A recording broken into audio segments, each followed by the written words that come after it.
আসসালামু আলাইকুম। আজকে আপনাদের জন্য নিয়ে আসলাম একটা করলা ভাজির রেসিপি। আমি এখানে একটা করলাকে কুচি করে লবণ দিয়ে মেখে রেখেছিলাম প্রায় 10 মিনিটের মতো তিতে চলে যাওয়ার জন্য। তারা তিতে পছন্দ করেন না যারা, তারা এইভাবে করলা ভাজি করে খাবেন, অবশ্যই দেখবেন তিতে থাকবে না। তারপরে পরিষ্কার করে নিয়ে আসলাম এবং একটা করলা আমি কী দিয়ে ভাজি করব তা আপনাদের সাথে শেয়ার করব। চলুন তাহলে দেখি ভাজি করতে করতে কী কী দিয়ে আমি এই করলাটা ভাজি করব। প্রথমে আমি এখানে একটা প্যান বসিয়ে দিলাম, তার মধ্যে দিয়ে দিচ্ছি সয়াবিন তেল। তেলটা গরম হওয়া পর্যন্ত অপেক্ষা করতে হবে। তেলটা এরকম হালকা গরম হয়ে আসলে দিয়ে দিব আমি কাঁচামরিচ ফালি করে রাখা 2টা, পেঁয়াজ কুচি এবং একটা রসুন কুচি। ভালো করে 2 মিনিট ভেজে নেব। পেঁয়াজের এবং মরিচের কালারটা একটু চেঞ্জ হয়ে আসলে দিয়ে দিব আমি করলাগুলো। তার সাথে তিতাটা কম লাগার জন্য দিচ্ছি একটা আলু চিকন করে কুচি করে। এবার দিয়ে দিচ্ছি লবণ, দিয়ে দিব হলুদের গুঁড়ি। এখানে আর কিছু দিতে হবে না, শুধু ভাজি করার জন্য চুলার জালটাকে একটু হালকা করে রাখতে হবে। সব কিছু মিক্স করে দিলাম।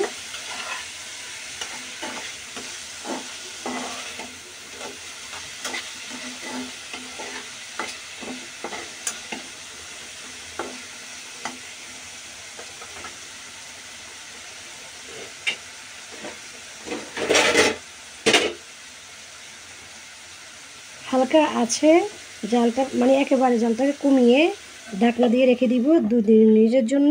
2-3 মিনিট পর ফিরে আসতেছি। তাহলে দেখুন 2-3 মিনিট পর চলে আসলাম।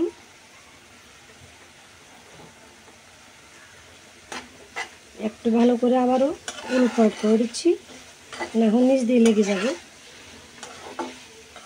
আমি এখানে কোনো পানি ইউজ করবো না, পানি ইউজ করলে করলা একটা স্বাদ আছে, ওই স্বাদটা চলে যায়। আবারও ঢাকনা দিয়ে রেখে দিচ্ছি করলা সিদ্ধ হওয়া পর্যন্ত। আবারও 2 মিনিট পর চলে আসলাম। দিয়ে দিব এবার এরকম কাঁচা ধরনের একটা টমেটো কুচি।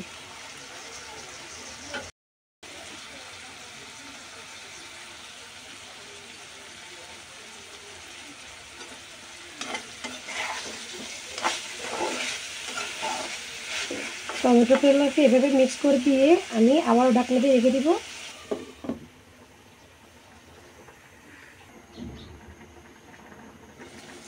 দেখুন ঢাকনাটা উঠিয়ে নিচ্ছি। এখানে আমি একটু এর পাখে একটু লবণ দেখে নিয়েছি। ঢাকনাটা উঠিয়ে লবণটা দিলাম, একটু লবণ হয়েছিল না। একেবারে পোড়া পোড়া করে ভাজে নিতে হবে কিন্তু। আবারও ঢাকনাটা দিয়ে দিচ্ছি আমি। ঢাকনাটা উঠিয়ে নিলাম।